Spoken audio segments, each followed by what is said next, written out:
У сегодняшней игры есть много схожего с известным мультфильмом «Корпорация монстров». Как и главные герои мультфильма, игроки в сегодняшней игре являются сотрудниками корпорации, чей основной род деятельности – пугать людишек. Игроки за столом будут бороться за вот такие победные кубки, которые будут получать за успехи в устрашении людей в игре «Корпорация зло».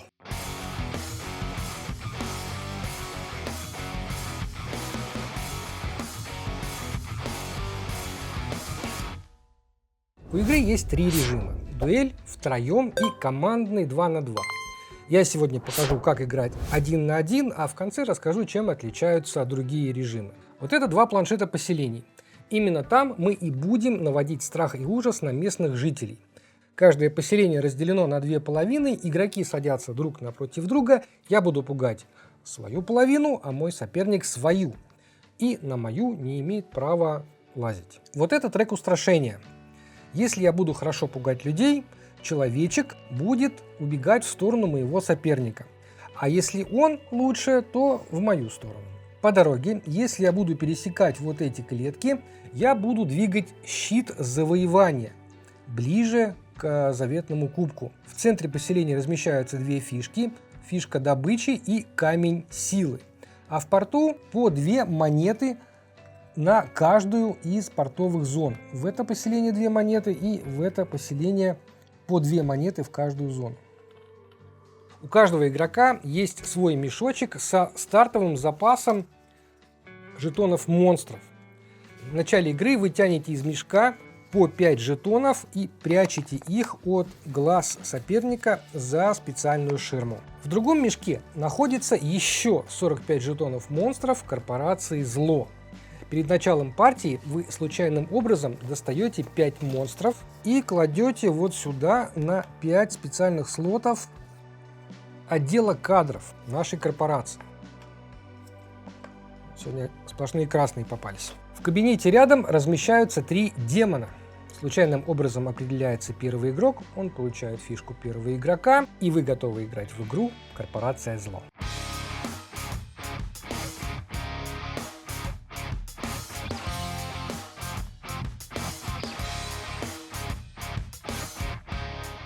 Выигрывает в игре тот, кто первым сможет получить 2 кубка.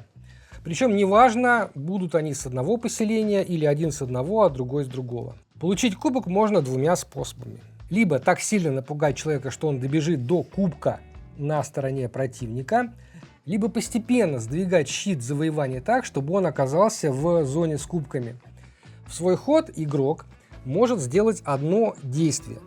Вариантов действий 4. Это выложить монстра, активировать монстра, нанять нового монстра или спасовать. Когда вы выкладываете монстра, вы достаете его из-за ширмы и кладете на свою половину любого поселения, на любую клетку, такую квадратную. Их тут по сути 4 вида. Это порт, крепость, демонический портал и ячейки набега.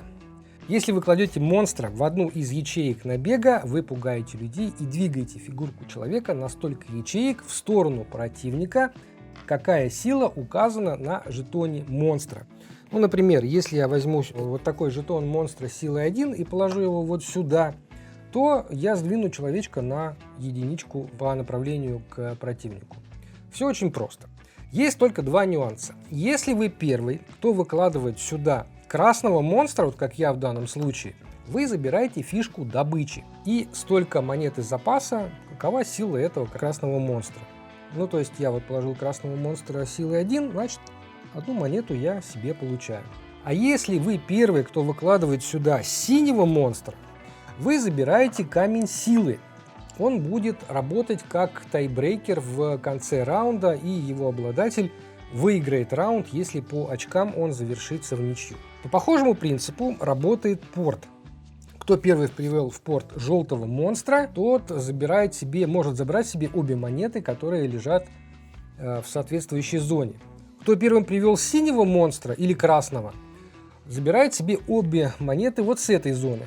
Но монстры, которых вы отправляете в порт, не участвуют в пугании людей. а значит не двигают человечка. Также не двигают человечка монстры, которых вы отправляете в демонический портал.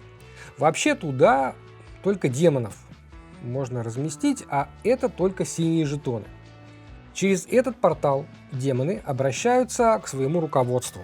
Вот к этим трем многоуважаемым джентльменам. А те, в свою очередь, творят всякое зло в зависимости от силы выложенного монстра. Ну, то есть, если вы положили в портал монстра силой 1, то и демон только на единичку сможет вам помочь. Что это за помощь такая? Они вот тут три демона, они все разные. Вот этот демон, например, позволяет вам, ну вот за единичку он позволяет вам уничтожить один жетон у себя из открытых. Это либо один уже из выложенных на игровое поле, либо один из тех, которые у вас за ширмой, либо из сброса, потому что здесь будет формироваться еще сброс.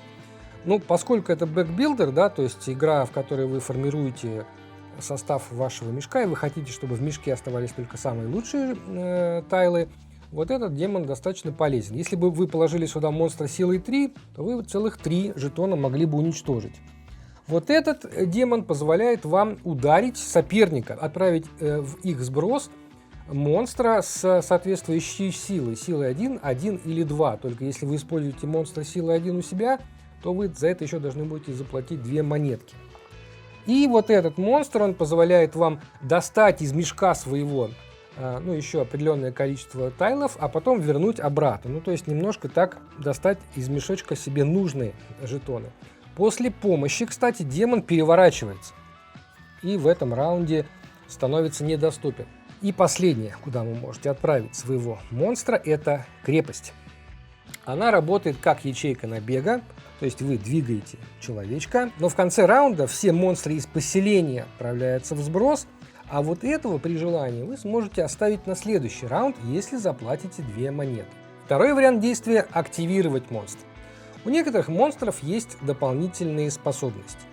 Некоторые из них мгновенные, которые срабатывают в тот момент, когда вы выкладываете монстра. Вот как, например, у этого, у него есть мгновенный эффект, то есть когда вы его выкладываете, он вам еще сразу монетку дает. А у некоторых этих способностей вообще нет, а у остальных они такие, что для того, чтобы активировать их свойства, на это нужно потратить действие. Вот я приготовил здесь несколько примеров. Например, вот этот монстр позволяет вам заставить своего соперника из-за ширмы достать 3 тайла и показать их вам. Ну, то есть он будет играть с вами в открытую. Вот этот монстр позволяет вам 2 жетона добавить в мешок из сброса. А вот этот монстр бьет соперника, одного из монстров соперника с силой 1, 2 или 3. Третий вариант действия – нанять монстра. Вот для чего нужны монеты. Вы тратите столько монет, сколько стоит монстр, которого вы хотите себе нанять. Стоимость указана на жетоне самого монстра. Вы его покупаете. Ну, например, если я хочу вот этого, я его покупаю, плачу 2 монеты, кладу его в свой мешок, а остальных сдвигаю вниз и на свободное место выкладываю нового. Ну вот, наконец-то Сиги пришел. Ну и последний вариант действия – спасовать. Если вы спасовали, вы больше не можете ничего делать в этом раунде, а когда спасовали все, начинается фаза ночи. В эту фазу вы первым делом смотрите, где остановился испуганный человек в каждом поселении. И тот игрок, который смог сдвинуть человека по треку устрашения, получает все бонусы, которые этот человек пересек. Например, если бы вот такая была ситуация, то я бы на 2 шага продвинул свой вот этот щит устрашения. 1, 2. Кроме того, этот человек пересек у меня вот эту отметку с циферкой 2 и вот с такими монетами. Это монеты несгораемые, потому что на самом деле в конце раунда все монеты, которые вы не потратили, отправляются обратно в общий запас. А вот такие волшебные монеты, они у вас остаются на следующий раунд. Если же так получилось, что вы достигли кубка, то вы забираете себе кубок. Это ваше первое победное очко, и если вы получите 2 победных очка, вы выиграли в игре. В противном случае партия продолжается, игроки забирают своих монстров, отправляют их в сброс, человек возвращается, который боится всего, возвращается в центр трека устрашения, обновляются все монетки, Обновляются все жетоны, переворачиваются обратно демоны. Вы набираете новых 5 монстров из мешка за ширму, сбрасываете все неизрасходованные деньги, и если в мешке не хватает жетонов, замешиваете туда сброс. Да, вот этот последний монстр в очереди в отделе кадров находится на ячейке, которая называется «Мы вам перезвоним», и по закону жанра уходит в небытие.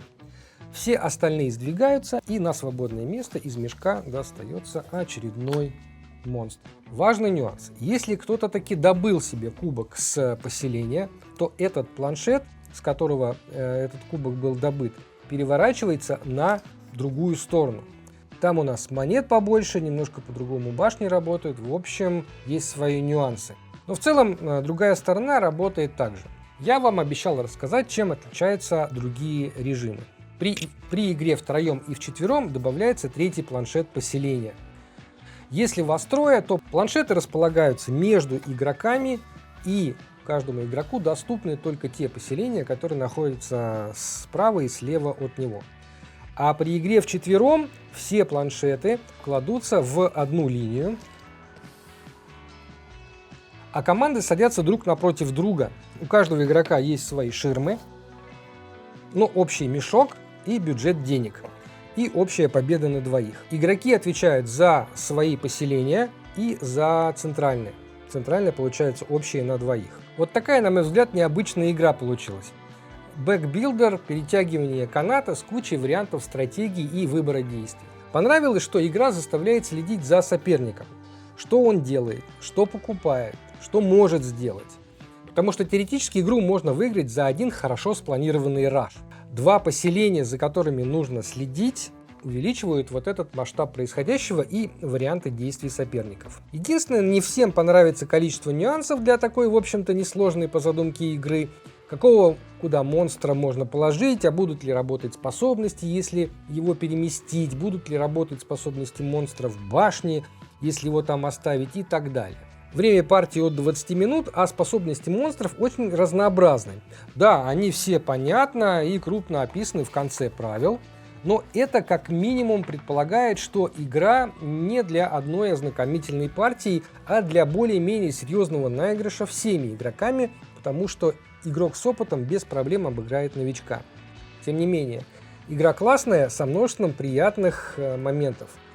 Когда срабатывает задуманная вами комбинация, когда удалось перехитрить противника, нанять удачного монстра в отделе кадров, нанести неожиданный удар там, где противник не ожидал. Все это круто работает, а командный режим к этому еще и добавляет возможность кайфануть от взаимодействия и разделить радость победы или горечь поражения. Добавим к этому еще и отличное оформление, так что обратите внимание на игру «Корпорация Зло». А на этом у меня сегодня все. С вами был Дмитрий и канал Geek Media. Играйте в настольные игры. Всего вам хорошего. Пока-пока.